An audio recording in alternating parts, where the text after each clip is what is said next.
Camera's rolling. All right. Just to let you know. I know we are, Amy's at a horse show today. So, and then she's going out to dinner after that. So I've got the whole house. Me and my dad got the whole house to ourselves. Nice. So I was checking on, well, I have to make my dad, because my dad, he eats like frozen meals all the time. And I said, Dad, you want myself or Amy to make you like a dish that you can have, you know, you can feed off of for a couple days? And he's, yeah, well, I said, Dad, you want me to just make you like spaghetti or something so you can have like a nice hearty meal instead of like these Marie Callender things? He's like, yeah, make me spaghetti. So I was down there checking to make sure he had the hamburger meat out and everything. So as soon as I'm done with the show, I'm going to go down there and cook him a pot of gravy, as the Italians say. They don't call it spaghetti sauce. It's gravy. Oh, cook enough for him to drink too. And then he's got fettuccine. Oh, he's got linguine noodles. So that's his thing. He's and a couple meatballs in there. So. Well, I'm trying to decide. Do I want to just, when we're done here, do I want to just go downstairs, turn the radio on outside, and just watch the brisket and drink beer, or do I want to attempt mow the yard? Because if I don't do it today, I'm not going to be able to do it for the 3 days. Why don't you? It's going to be. I would, since you're outside anyways, instead of sitting there doing nothing, you know, mow the lawn, check the temp, drink a beer, mow a strip, come back, check the temp, drink another beer, mow a strip, you know, on and on and on. It's a cycle. So it feels like you're working, but yet you're enjoying. But see, then I'm going to have to take a shower afterwards. Oh, my God. Hose you down in the yard. Wham, wham, wham, wham, wham. I'll just wait till Monday. I don't think it's supposed to rain on Monday. Pussy. It just annoys me to sit out back and see high grass. I like my grass nice and short and cut and manicured. You can't enjoy the brisket. You can't enjoy the brisket unless you've got your grass cut. So cut the grass and watch the brisket. Maybe I'll just leave the front yard alone. Just cut the backyard because I'm not going to be out in the front yard. They call that mulleting. That's what I'll do. I'll just cut the backyard. Yeah, it's called mulleting. You know, like a mullet. Okay. I've never heard of that before. What is a mullet? You've never heard of a mullet? Yes, I've heard of a mullet. You fish with them, right? Yeah. They're vegetarians. Look, I made jewelry out of Gizmo.com's earbuds. S for sucks. Thank God we're not reviewing those. Yeah, we got one more week of them, so that's it. And you know what? I think after Those things are after so last, annoying. I know. Anyway. Here we go.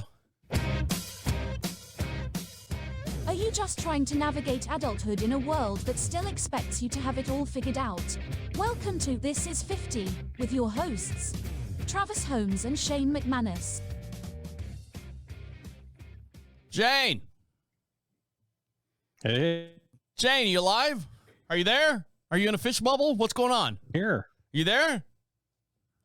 I don't know. Oh, Hey, I'm from. you're freezing now. Yeah, technical difficulties. All right, there you go. It's phone it in Friday. What do you expect? I guess. Well, I'm back from, I almost said St. Augustine. I'm back from Savannah, Georgia. Oh, nice. Glad to see you made it. How was it? How did you eat, drink, and be merry and puke on yourself? I ate, drank, and I ate, drank, and saw a lot of guys named Mary. So there's that. Oh, nice. Well, I didn't realize that Savannah is a college town. Oh yeah. I didn't. I had no idea down there. I can't remember. It's not like a Ivy League school or anything, or like a Savannah University, graduating classes of whatever thousands of people. It's called Savannah College of Arts and Design. It's a art school. Oh. There's an art school down there, which is college accredited or whatever you want to call it. But it is these art people, these design people. And as those people, those that are way over on the left, that, they have blue hair and the big gauge earrings in their face or whatever. They got all these weird. what is that, emo kind of thing, or what? It's not even emo. It's just a town full of virgins. That's the way it is. That's the way town full of virgins. That's the way I look at it. Because I can't tell if half of them were male or half of them were female, or they all had these not uniform, but these unisexual outfits on. Well, thank God these people are not breeding, right? Well, I don't want them having kids. Later on in life, they might decide to. But I mean, and they're young. Hopefully they'll have their shit together by then, and we won't have to worry about their offspring. Well, yeah, and we'll be long gone by then. But I mean, they're young, and I understand college. I was, my college days, I had piercings all over my face and mohawks, and which is no different than what I have now. But you having piercings all over your face? Oh yeah. I had 13 piercings. I had 4 here, 4 here, here. My whole both my ears. I still have scars and stuff all the way around my ears. I had piercings all over the place. I had the industrial piercings. I had this little piece of meat right here on the side of your ear, the little flap, not the bottom, not the earlobe, the little flap in between your face and the ear hole. I had that pierced. Oh, that was fun. Yeah, I'd had all that stuff. Freak. Yeah, pretty much. And then I turned 30 and I go, see you later. See you later. That's what I was going to say. See, age caught up with you and you're like, see, now you're making fun of what you used to be. I'm not making fun of them. I'm not making fun of them at all. Yes, you are. No, what I'm saying is just the everyone had. You're saying you're no longer that type of person. And it's weird to you. No, I used to be that way. No, I'm still that person. I just know that at some point that doesn't look right on a human being. Here's a prime example. People get like the ink tattoos and stuff all over the body. I have no tattoos on my body at all. I never would commit to something like that. But when you see someone like, for example, our age, and they're 50 years old and they've got all these different tattoos on them, depending on the artist at the time, are they good? Are they bad? And then when they get 60, yes, the butterfly that was on, your back as a teenager, now you're a grandmother, and the butterfly is like this Mothra looking thing on your back because your skin's all stretched out. Yeah. Things start to drop. I mean, I've got tattoos. I got a bunch of them. Do you? Oh yeah, but yours are all military tattoos. Those are okay. You're allowed to have those. No, I've got one that's not a military tattoo. I got like one on my left arm that goes from like my shoulder down to my elbow. Do you really? What is it of? Oh, here he goes. You can see it here for YouTube people, but it's here's all the YouTube. Kind of a tribal thing, but arrows and feathers and names and dog tags and weird stuff. Look at that bicep right Look there. at that. Come you on. are totally ripped. I've been working on that thing for 30 years now. But yeah, it's just you've seen it before. I probably have. I just don't pay attention to you. Back when, well, most people don't.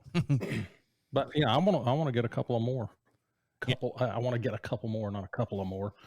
And I want to get some phonics lessons as well. But I enjoy my tattoos.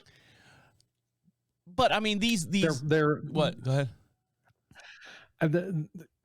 So the thing about a tattoo is that that's permanent. You're not getting, you can get rid of it with laser stuff, but it's expensive. But what gets me with these people is that like they have these gauges in their ears. Yeah, and they pull them out and they look yourself however you. Yeah, when they go, when they finally realize it looks silly, when they turn 30 like you did, they're left with this excess skin. Oh yeah. What do you do with that? I don't know. What do you? People, I mean, you can dye your hair back to your normal color. Right, you can go back to normal. Yeah, excess skin. I think those people. I think the people that have the gauges in their ears are basically saying, "I'm not going to make it past a certain age. I'll be dead." Because they're not really thinking that far in advance. Wow. Well, if that's then they don't really care what they do to themselves. But a lot of the people. But hey, I think it's whatever. Right, but a lot of the people that the way they were dressed was I just couldn't get. And my wife and I would look at each other, and she would go, like a girl would walk by, and she's got her head down, headphones on, and she's not. I didn't see a whole lot of people texting and stuff. There's just a lot of people with their heads down walking, and I realized that because the streets and the sidewalks of Savannah, Georgia are all crooked and stuff. You got to watch where you're walking. So, but a lot of them had those 80s, Jesus Christ, those 80s mom jeans where the belt loops like up above the navel. And it's just this weird. Really? Yes. I mean, and I guess it's a Georgia thing because I don't see it too much up here in North Carolina. Maybe that town, Savannah itself. I mean, girls were wearing mom jeans and mom shorts where it was weird because if they wear shorts, they would cut the shorts in the front higher than the back of the shorts. Yeah, so the pockets will hang out. A little bit, yeah, but then the back, they cut underneath the pocket, so they still have a full pocket on the back. Well, when you have mom jeans, you can stick a whole friggin' iTablet or an iPad in the back pockets of a mom jeans. That's how big the pockets were. It was just weird. But they weren't tight, right? No, God, no. They were not. There was nothing sexual about them at all, other than they were weird. Well, then I just think we need to change the subject. Why? Why change the subject? What do us guys our age have, to think about? Young girls in tight blue jeans. Right.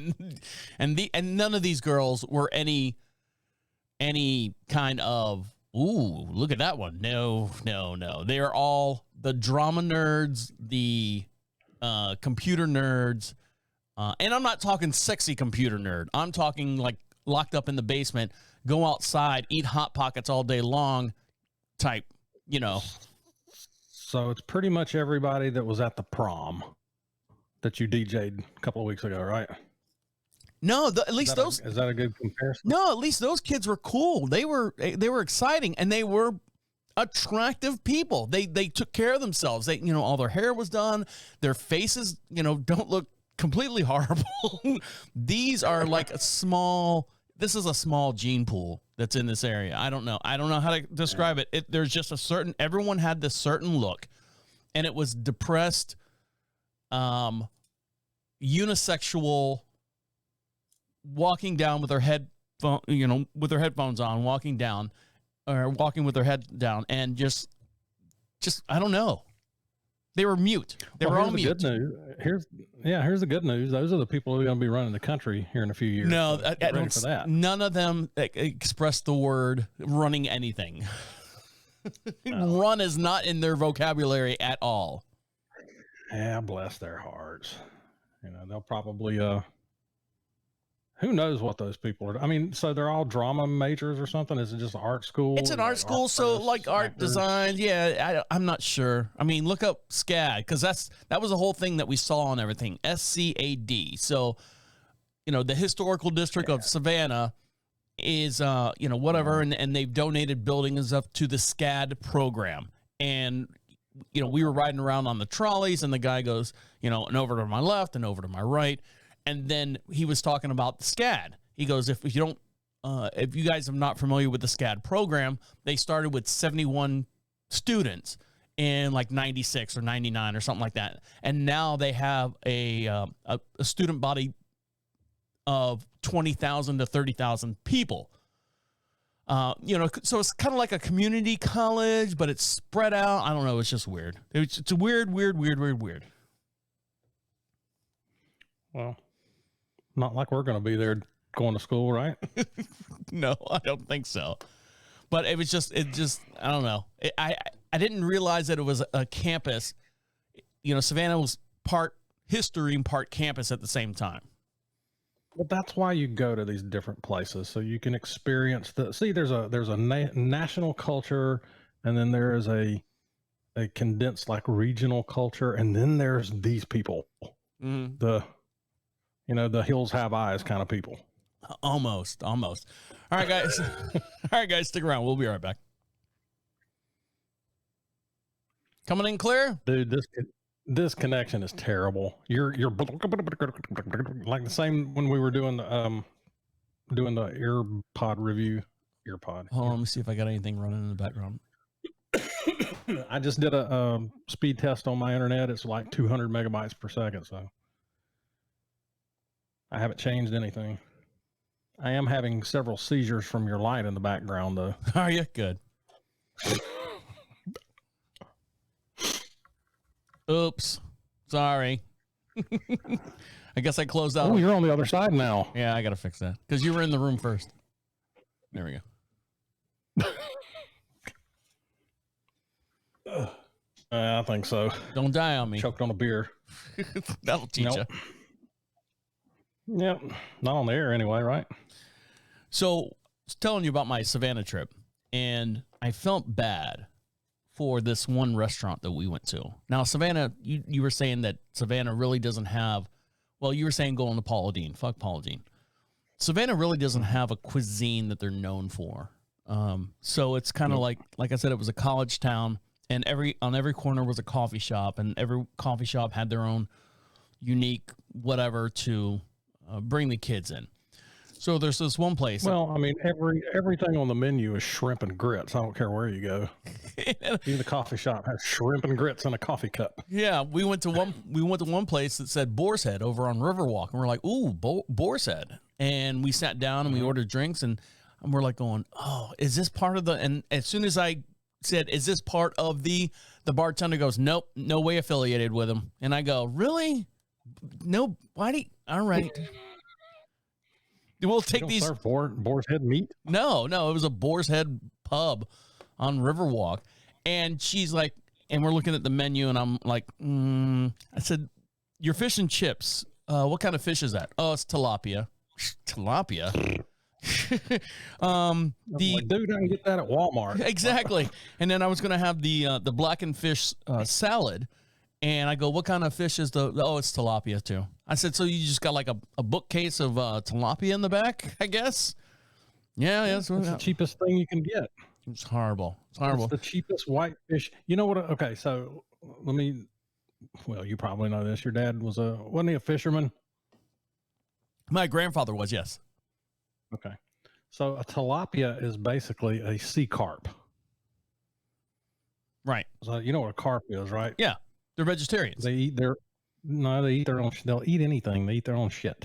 Mm-hmm. They're just a nasty fish. Well, it was actually they were actually created to eat the kudzu. Do you know the kudzu plant? Yeah, there, Sammy. What's They were designed to eat down the kudzu plant. Because you look back. Tilapia didn't exist, 30 years ago. They were man-made. A man-made fish. Yep. Well, how about that?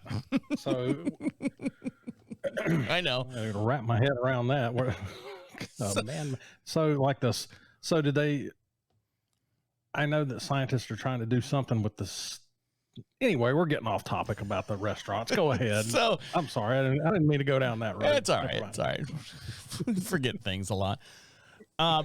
So we're like, she's like, are you ready to order? And we're like, nah, nothing really looks good. And like you said, oh, we've got the best shrimp and grits in town. And I'm like, I don't think so. You got shitty tilapia for your fish and chips. We're out of here. Yeah. Well, shrimp's bottom feeders too. They'll eat anything. Yeah. And so one of the restaurants we went to where we were staying at was called Thompson Square, I believe. And, you could walk everywhere. So we walked down to, for breakfast. So we'd walk down this place. It was called the Blue Door. All right, cool. Blue Door. What do they serve? Oh, it's everything waffles. They got waffles this and waffles that. And they serve, coffee and stuff. So, all right, let's go get coffee. So we walk in there and there's nobody in there. And it's small. I mean, it's a small restaurant. I mean, it probably sits 30 people. So we walk in, there's nobody in there. And they got like music playing. They got like anime on the TVs and Star Wars stuff. And I'm like, oh, Blue Door. Anime. Yeah. The Blue Door is a spinoff of something Star Wars. I don't know.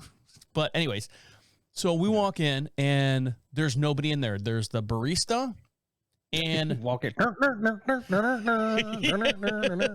got the jizz music playing. And there's the barista, and then this guy, blazer, jeans, long salt and pepper gray hair down to his shoulders. You know the type I'm talking about. Nice. Yeah. And he's sitting there and he's got a note. not an iPhone or Android. He's got one of the bigger ones. It's a little bit bigger, and he's doing this. He's going through everything. So and I go up to the barista, and I look down on the countertop there, and it says we will be closing June 1st. And I go, oh well, feel bad for this guy. Feel bad for this restaurant, I should say. And so we ordered something that we've never had before, which was great. And got my coffee, and Amy got her latte. And the guy, Mr. Blazer guy, comes up to us, and he goes, hey, I appreciate you guys coming in. I said, are you the owner of the place? He's like, yeah, I'm the owner of the place. I'm like, what's going on? Why are you closing down? It seems like you got a lot of good things going on. He's like, well, we've been here 9 years. Successful 9 years. I'm like, oh, God. He's just looking for someone to tell the story. And I said, well, what's going on? He's like, well, it's hard to compete with nepotism. And I go, well, what? I go, well, what are you talking about? Well, the owner, this woman she's not renewing our lease. And, we've been here for 9 years, and she's going to give this place to her son, and her son's going to take over the place. And, but it's hard to compete. I've been here 9 years, nepotism, 9 years, leaving, just bombarded me with all this. And I'm like going, dude, I just want to eat my stupid waffles and drink my coffee. So, yeah, but you're the only one in there that I can vent to at the moment. I know. I felt bad. He just kind of glommed onto me. Like we were sitting at the table. You should have told him. That's what you should have told him. Said, listen, dude, I got a podcast about This Is 50. You look about that age. Yeah. You want to come on there and vent? Here's a sticker. Here's a magnet. Thanks for coming out. First of all, when you get on there, please explain what nepotism means. Because I don't. It's where, you're, I don't know what it is. The family members and stuff. So family favoritism. Yes. So I said, so what are your plans? You got another establishment picked out? Yeah, we're going to go over to the mall or whatever, but it's, it's a little further from the college town. I'm like, oh, well, what are they going to turn this place into? And this is where it gets, if he's smart, he'll keep the coffee shop. He'll have coffee because we're right across the street from the university. And I'm like, hold on, easy on the university term. All right. This is a community college. But so it was a place called the Blue Door, and I guess in about 4 days they're shutting the shop up. So we ate breakfast there. It was fun. It was fun. I just felt bad that this guy unloaded on me. Please help me. Well, you've got that look about you that let me confide in you. Let me cry on your shoulder, Trav. No, the look that I have is that I actually generally was interested in the man's story. Everyone's got a story. Well, that's where you screwed up.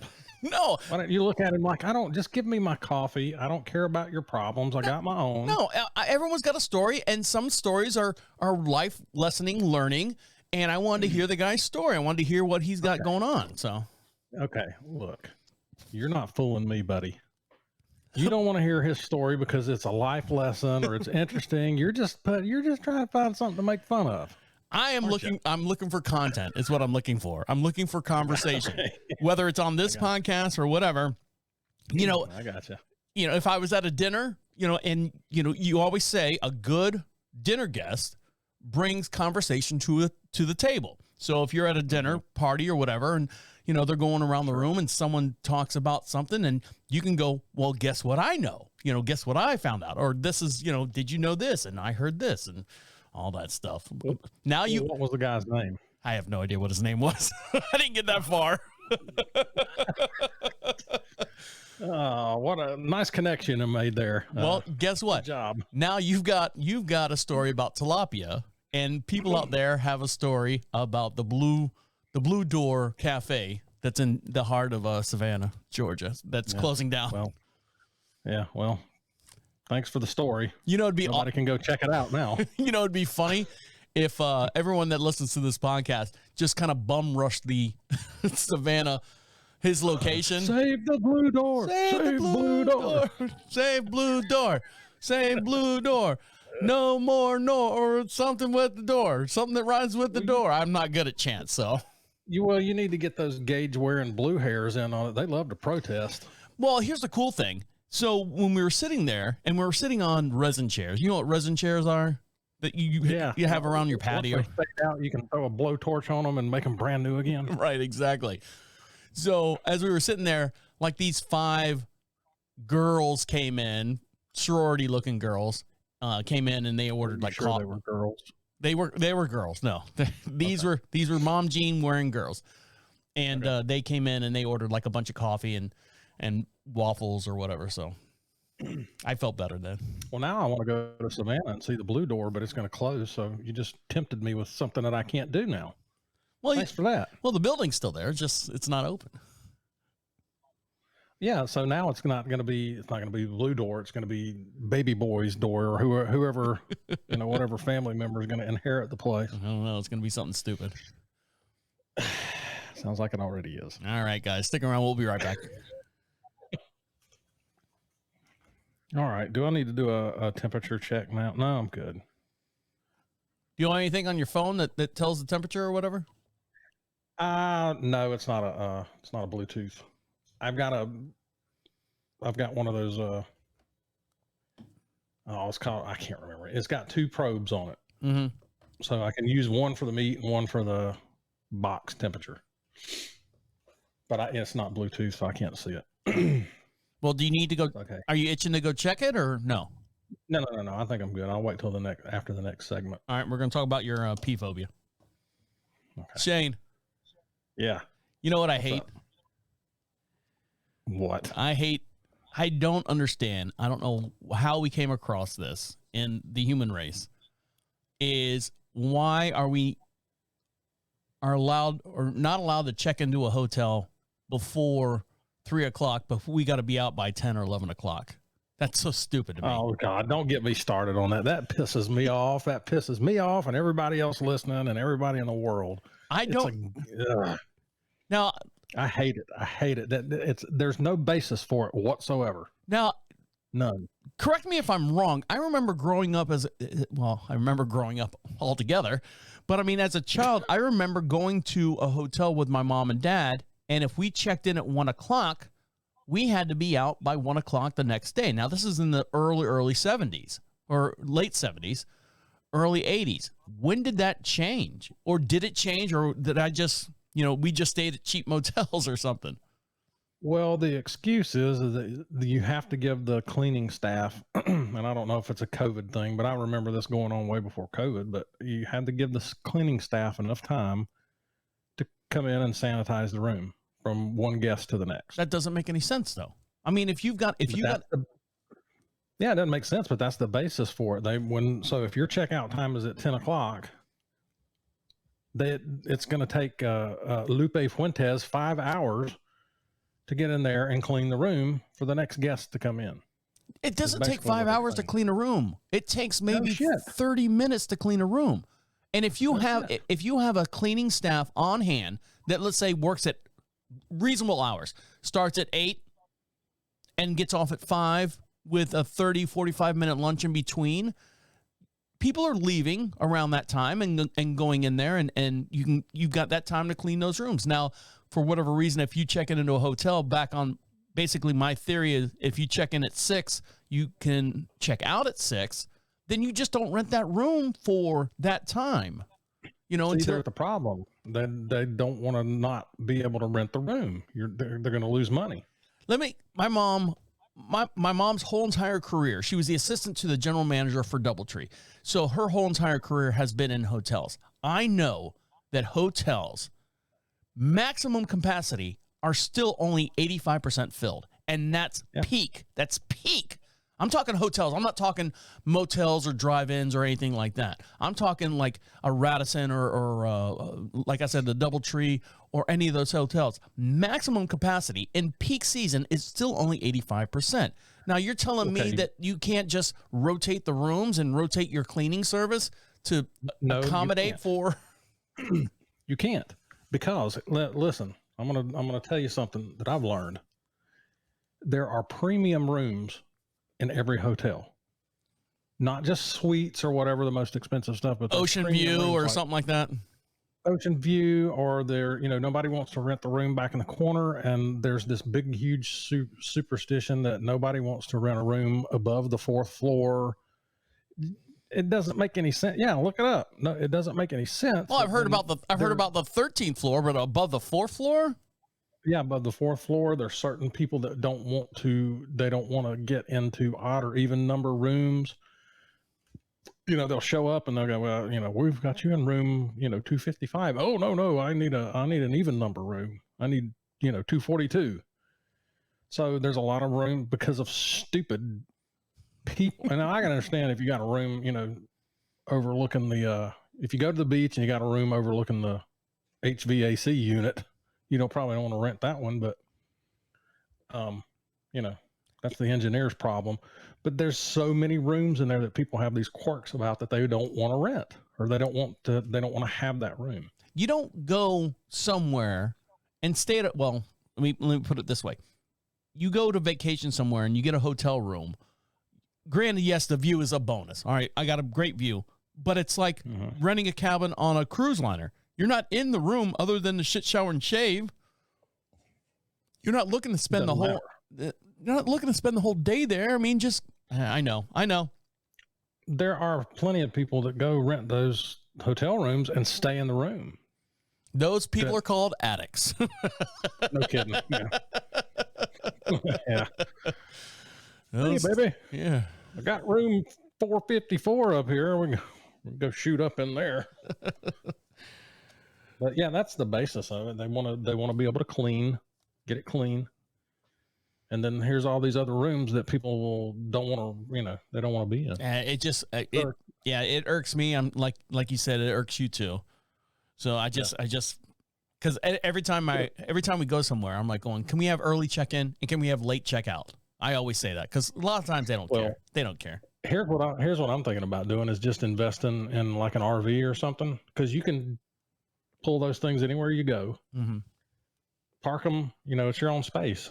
I would love to get myself an RV where I could just, stay in my own thing.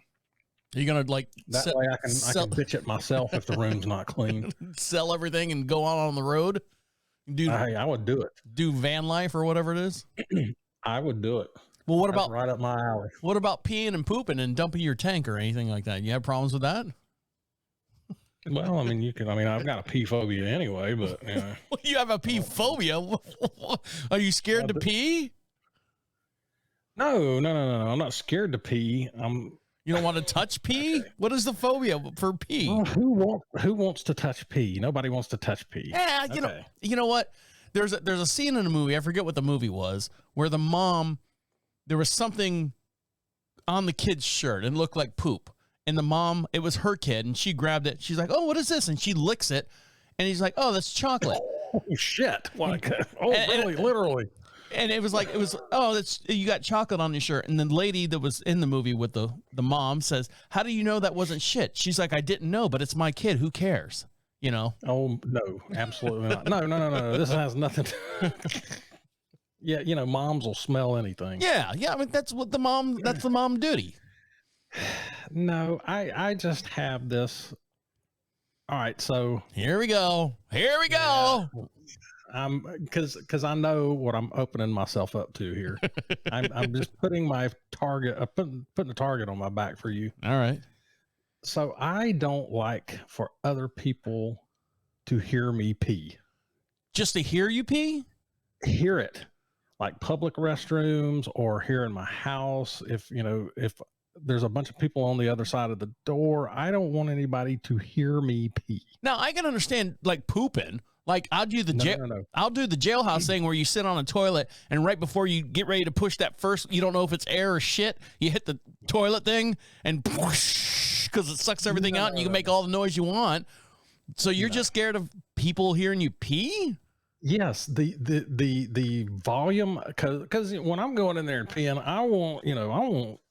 Of course, we're getting to the age now where the old prostate's probably giving you a little bit of problems or barking at you a little.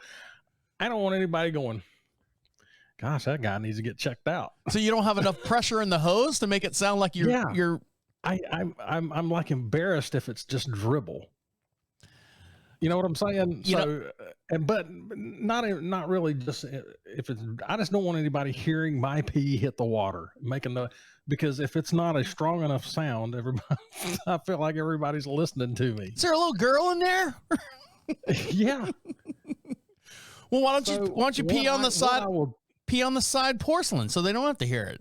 That's what I do. But sometimes, that's just a narrow strip of porcelain from the bottom of the bowl to the water. You got to have good aim with that, Shane. Yeah, no kidding. Then you got to have a decent stream, to get on target. You got to have some velocity. Stay on target. I'm gonna crack up. I'm stay on target. I'm cracking up. Yeah, so you've got to have some velocity there. You've got to have some aim. I mean, there's a whole lot going on. Concentration. Yeah, yeah. And then you're going, are they on the other side of the door listening to me? Yeah, that's what they do. Come on, guy. Yeah, what are we doing? What are we doing? Shane's in the bathroom. Let's go gather around. And everyone's got like the glass against the door, listening through the. So that's why I call it a phobia. I'm paranoid about it. I just don't want anybody listening to the sound of my pee hit the water. And it's because it's like, I know what you're doing in there. Well, you knew what I was doing, going in there to do in the first place. But, I'm not going in there to grow flowers or anything, but I just don't want anybody hearing my pee hit the water. I did feel bad for a guy when I was in Savannah. We were on at the visitor station or visitor center, and they got all the urinals and the real good urinals. The places that care about people have an actual tile separation in between the urinals. The little wall that juts out, not the little plastic thing. And there was an older guy, and he was at the very, very last urinal, and the only one was available was the one next to him. And he was an older guy, and I'm sitting there, and I start doing my business, and as I'm doing it, I don't hear anything next to me, and then I hear the trickle, trickle. Mm-hmm. Trickle, what did you think? Trickle, trickle, trickle. And I was like, I feel bad for this guy. Let me see. I felt bad for him. About. I did. I felt bad because I can hear him go. Like under his breath, I can hear him go. Yep. Yep. So I hurried up and walked out, and I was like going, I felt bad for him. But as soon as I walked away, I don't know if he had pee-lock or if he just couldn't get it out, because as soon as I walked away, well, see, for me, it's performance anxiety too. I mean, I haven't had any issues as of yet. But I don't want anybody thinking that I've got any issues. And then you go into the I mean, where it all started? Where? Was back in the day, back in high school, middle school, when you had to go and pee in the urine trough. In high school? The big old long. You never had. You remember the big long trough? I've been to baseball stadiums where they have the trough, but not in high school. We never had a trough. We always had the urinals. But you always did flaps up. When you were peeing, you did flaps up. Oh, well, I mean, no, we had those in high school. No. Do you know what flaps up is? I don't even want to. I was trying to avoid that. But so take your hands. Hold on. I want to stand up for everyone on YouTube here. So you do this, but you do flaps up like this, so they can't see your junk. That doesn't work. Well, see, yeah, I mean, so that's where I think those troughs are where every guy's performance anxiety comes from, because first of all, you want your stream to be better than the guy next to you. And then of course you want your junk to be bigger than the guy next to you. And then you're going, well, why are you looking at my junk? And then I'm going, well, why am I looking at your junk too? And then it's just, your mind goes nuts. I always look. I always look. Hey, what do you got going on there? I stick my head around his shoulder. Hey, how you doing? You doing all right? So, well, okay, I guess you were the kind of guy that starts the performance anxiety. Yeah. But yeah, I just don't want anybody to hear is that weird? No. Well, for urinating, I can understand if you're doing number two, but I mean, I don't care about number two. Number two is it's its own personality. That it's a Harry and Lloyd, where Lloyd's in there. Yeah, from Dumb and Dumber. I mean, it's crap by nature. You know what I'm saying? Nobody cares about your poop performance, but other guys and other people care, because you're going. I don't know. This is so stupid. Shitty talk. This is so. I honestly, Shane, I am embarrassed.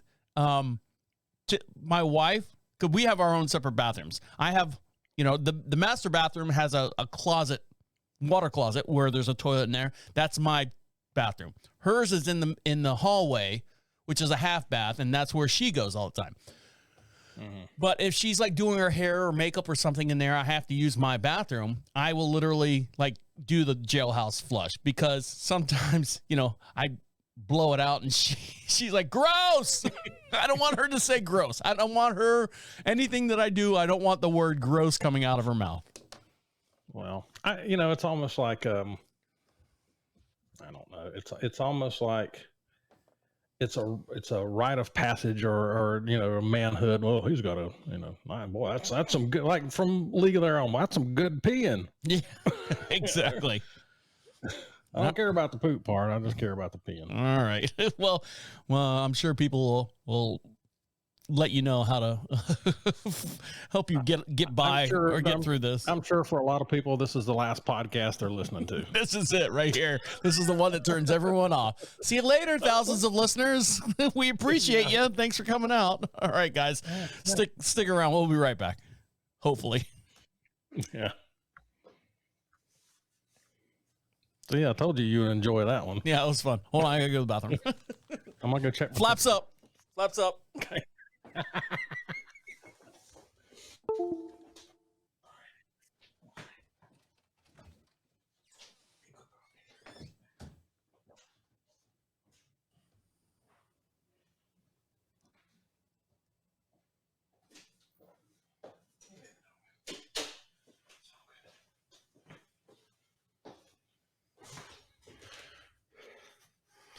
Sorry, I had to add wood chips and water. Oh, good. Wood chunks. Temperature's doing good though. Good. And now I have that sweet smoky apple smell. What? How many pounds is it? It's only 3.5. So, how many hours are you putting it on? I'm gonna do 4-ish. 4-ish. Are you doing the apple cider spray on top, or you just doing water on top? I do the apple cider. Sometimes I do beer. Beer's okay, but you have to be careful because beer has it'll caramelize a little bit, so you have to be careful. Yeah, that's why I do it. Well, if it's got enough. Like well, I'm doing this one Texas style. Oh, Texas style. Yeah, well, it's different than other ways to cook it. St. Louis style. And Montreal. They can just throw it on a shopping cart and let it go. Yeah. Buy it already cooked at the store at Harris Teeter. Yeah. Teeter the leader. All right. Ready? Here we go. All right. Go ahead. Big breath. Jeez. Deep breath. You all right? Those stairs will kill you. Brisket's okay. It's up and running. I didn't open the upper door. I'm leaving it alone. I don't open that upper door. Are you floating? Don't open the upper door. Are you what's your temperature floating at? You're doing a 220. 220? 225. Yep. 220, 221, whatever it takes. Yeah. Sometimes she'll spike up to 250, so I'll bump the vents open a little bit. But I like to keep it at 225. Watch the vents because you don't want to turn it to jerky. No shit. That's why I'm having to go down there and look every 5 minutes. So back to my Savannah trip, because there's so much content out there while we were walking around and stuff. So that's what happens when you get out of the country, right? I know, right? The world changes and you're not part of it. Well, now when I say country, I don't mean country as in the country. I mean country as in where I live. Yeah. Hi, y'all. Yeah. Yeah. Because we sit on 22 some odd acres. We have a population in our town of 2,500 people. And I was born and raised in Orlando, Florida. So, green acres out here. So. But you're loving every minute of it, right? Well, we're talking about selling the house and boarding the horses now instead of having them on the property and investing in moving to Waxhaw somewhere, getting a nice. Well, what's more expensive, running your own farm or boarding? There's a trade-off because it's cheaper to have the horses on the property, but your time. Less work for you. Well, your time is all your free time is dedicated to the horses or the property or something like that. So would you rather pay let's say $500 a month to have someone board your horses and take care of them for you. Is that per horse though? Per I horse. would imagine that's per horse. And believe me, I'm lowballing it. We pay close to $1,200 a month for one horse. Jeez. Yeah, it's she's got one expensive hobby. Well, they say, if you want to go broke, have a horse. But this horse is their dressage level. I forget what level she's at. She's at a actually clinic this weekend, today and tomorrow. So she's out there riding her little pony around. I say pony, valued at, I think it's like 1.2 million right now. So it's like, go ahead and do what you got to do out there. Here's an idea. Sell that thing off and retire. And just party every day. And then what? Then what is she going to do? Bother me? No. Fuck that. You can spend your time together, every waking moment together. You can go on vacations. You can do whatever you want to do. Yeah, we got a lot of obligations here on the property. Yes, but I agree. It's in her blood. Translation, I don't like her that much. Or she doesn't like me that much. Something like that. No. I mean, that's her hobby and that's her thing. That's her shtick. I knew that getting into this relationship and I knew what was involved. So that's what she does. And I don't mind. I've got my, this job here and the other podcasts and stuff that I do. But my part of my responsibility is taking care of the property. And that's what I signed up to do. I don't mind doing it at all. But it's when it gets to her, she goes, we need to get out. We need to go out. And that's why we went to Savannah, just somewhere we can go. And we got an older dog. And there's no way my dad can take care of the older dog. So while we're gone, because she can't get up and down the steps. Either can my dad get up and down the steps. So we brought the dog with us. So that's why we went to Savannah. Now, you brought the dog, but you didn't bring your dad. No, fuck that. My dad, he wants to go on vacation. He's got his own funds. He can go on vacation wherever he wants to go.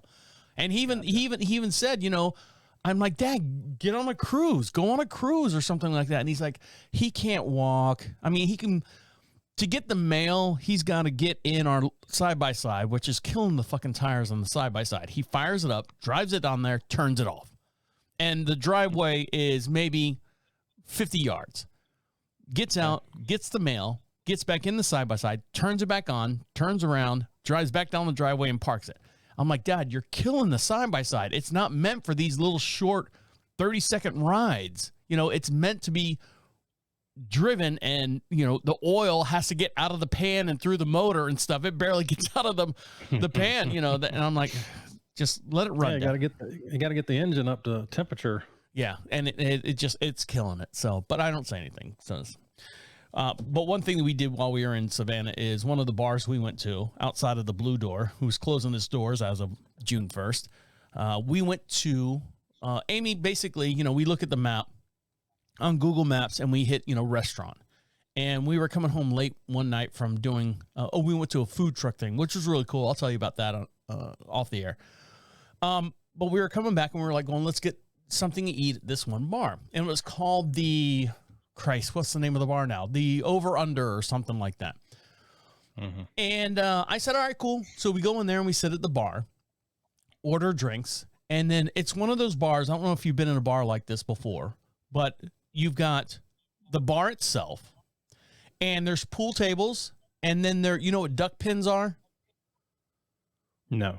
So instead of being a full length bowling lane, the bowling balls are about the size of a coconut. Oh yeah. And they're short. Yeah, they're short little pins, and you physically have to go around and reset the pins yourself. They had 3 duck lanes there. I'm like, oh, this is kind of cool. And they had dartboards and all that. And then there was a pass through that led into another room, a real small hallway, and it went into another room, Savannah, Old Town, and they connected these 2 bars together with this pass through. And the pass through on the other side served food. They had drinks and stuff, but they served food. That's where you ordered food. So we go in there. It's probably like 4:00 in the afternoon. And there's a bunch of older people playing pool. And when I say older people, older than us. So they were probably late 60s, early 70s. And they got their cocktails. They got their old fashions. They're sitting there playing pool. And I'm like, all right, this place is kind of cool. And the music kind of college new, that type stuff. So we're sitting there. Wait a minute. What? Who still drinks an old fashioned? The old people. Oh my God. The old people that were playing pool. There was 3 couples there, and they all looked like. Well, wait a minute. Isn't an old fashioned? Isn't that just the original cocktail, the very first cocktail ever made? I don't know if that's what it is. We went to the Prohibition Museum while we were there, and they at the end of the museum, you had the opportunity to taste some of the drinks that were made right after the Prohibition was lifted. And I had something called the Charlie Chaplin, and she had something called, I don't know what it was, but it was good. It was nice. Okay. I was just curious about that. I thought, old fashioned was the original cocktail. But go ahead. So the 3 couples that were there, they looked like they just came off. They were dressed in golf gear. Like they had the crease pants. They had a polo shirt of some sort. The ladies had blouses on. Very respectable, very nice. I'm like, oh, this is a nice place. So we sit down, have some drinks and stuff.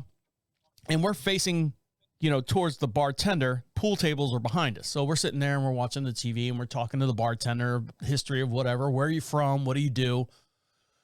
So a couple hours go by and we notice that the room kind of cleared out. So we're at 6:30 now. And so let's get something to eat. So we order something to eat and we're sitting there eating. And I had a pressed panini and she had something else, a hamburger or something.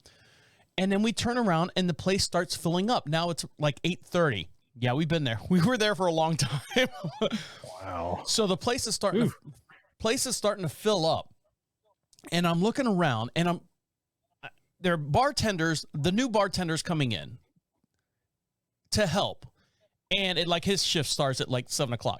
And I'm looking at the bartender, and you ever seen guys in the gym that wear the muscle shirts where it's only like this piece of material that holds it on your shoulder? You know what I'm talking about? Oh yeah. They've cut the neck out, they cut the arms out, and it's just this little small sliver of material that's on their shoulder. Dude had traps up to his friggin' ears. Little short guy, he's like 5'7", traps up to his ears, nice, thick beard. I mean, well manicured, dark beard. He had, beer oil and everything in it, and he was friggin' ripped. And, how you guys doing? You doing okay? Yeah, we're doing. Where are you from? Because he's the bartender. And then the room started filling up, and we're looking around, and I go, I think we're in a gay bar, babe.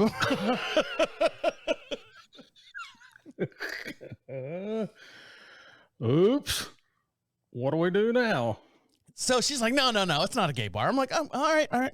Maybe it's just, but remember what I said at the beginning of the program of the characters of people that were in the Savannah town, these unisex looking people. So we're sitting there eating and we look around and she's like, and she's got a couple drinks in her. What were you going to say? Well, I was going to say, when you say gay bar, is it gay men's bar, gay women's bar, or both? Well, are there women in there too? Well, that's what I was going to say. So she kind of looks around and she's looking and she's like going, back and forth. And she goes, fuck it. It's a gay bar. There was both. There was all the unisex girls in one corner and all the unisex guys in another corner. And they were all chit-chatting. And, now when I say gay bar, it's not like, hello, flamin'. This was like a brute gay bar. Like everyone was like, I'm pansexual. These are my pronouns. Everybody orders shit off of the bespoke post. The what? The bespoke post. I don't know what that is. Oh, you need to look that up. That's where you get all of that new age, like the beer oil and the kits to smoke your whiskey and just all these new little gadgets and stuff. The bespoke post. Yeah, all the weird shaving kits and all the hip trendy stuff. Well, it was girls and guys, but it was all, like I said, the unisex girls over there and the unisex guys over here. And then they were all like playing pool and playing duck pins, and it didn't bother us. I mean, not that there's anything wrong with that. That type Jerry Seinfeld, there's anything wrong. But then we started talking to the bartender and started talking to him, and I'm like going, yeah, this is a gay bar. No problem. We had a good time. But it wasn't, like I said, a flamboyant gay bar. It was a brute gay bar. All those people that you see protesting on the sides of the road with banners and stuff. These are my pronouns, he and him and I, or whatever. And those type people, not the flamboyant like RuPaul Drag Race type gay people. Yeah, just enough to make you uncomfortable. Well, I mean, because you never know. You never know what they're gonna. Here's the one thing about gay people: they're very judgmental. They just don't. If you don't agree with what they're thinking, then they'll come at you. Here's the thing. I've said this. I probably said this to you before. When I was DJing in clubs, and some of the clubs I DJ'd at was a gay club, and one of the bartenders, male bartender, says, "Look, let me tell you something. If a girl says you're ugly, chances are there's another girl out there that thinks you're cute. But if a gay man says you're ugly, honey, you ugly." You're butt ugly. You are dead ugly. Yeah. Well. Oh well. I'm not concerned about what he's thinking anyway. But exactly. I get it. Yeah. Well. You ever been hit on? You ever been hit on, Shane, by a gay guy? I'm trying to think. I mean, you were in the military and all. Yeah. Well, not the Navy. Oh, sorry. Yeah. I don't think so. I don't think so. I remember my son one time, some guy was stalking him on Facebook, and it was so funny. The phrase that he used, the guy told him, he said, I'm going to blow up your spot. I'm like, what in the hell does that mean? Calling him out? You think about it long enough, but he was kind of stalking him on Facebook for some odd reason, but I've never, not that I can remember, I've ever had anybody personally, probably maybe behind my back, but most gay guys don't think I'm good looking anyway. So, well, I'm lucky enough that I have, like, DJing in nightclubs and stuff like that. I've got my gay card. So I'm considered an ally with the gay community. Then I'm still friends with everyone. I've got, out of my 5,000 friends on Facebook, I think maybe, 2,500 of them are gay or something like that. Yeah. So I'm an ally. So I'm allowed to say faggot. I'm allowed to say queer. I'm allowed to say all that stuff. I'm allowed to say it. Oh, I better keep my mouth shut. Yeah. Because I've only got like 80 Facebook friends. You don't have an army to support you. And none of them are gay that I know of. All right. Anything else before I let you go? Get back to your brisket. Nope. No. I'm starting to smell like that sweet smoky smell. So mouth's watering. Good. I gotta go mow the grass. I've decided I'm gonna mow the grass. Well, good for you. We talked about that earlier. Yeah. I'm gonna be productive. Well, that's good. Other than this podcast, I want to be good. Kind of productive. And I'm going to be more conscious about my peeing. I'm just gonna go with it and be like, I don't care. You can hear me pee if you want to. As a matter of fact, I'll record my peeing and then we'll play it on the next podcast. That sounds great. Well, let's do it. Everyone, mark your calendars. Next Friday, this time, we're going to have live on the air Shane peeing in a toilet. So if we haven't lost... Rate me if you like. Yeah, you can rate his pee. Let's do that. Rate his pee. RateMyPee.com.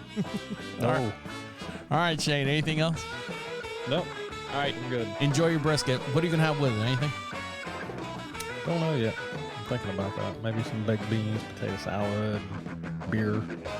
Cut off a small piece of the brisket into your beans and cube it up and stuff and put it in your baked beans. I'm hoping I'm going to get some decent burn ends out of this one, but maybe not. All right, guys, that's it. Anything else? See you later, Shane. All right. See you. Bye. See you. Bye.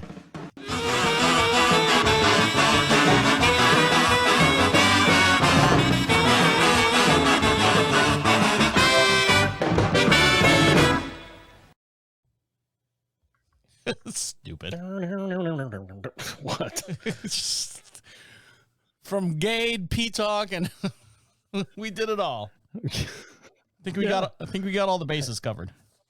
Well, that's what makes us the #1 podcast in the country, right? I think so. for gay people over 50. For gay self-conscious peers. Yeah. All right.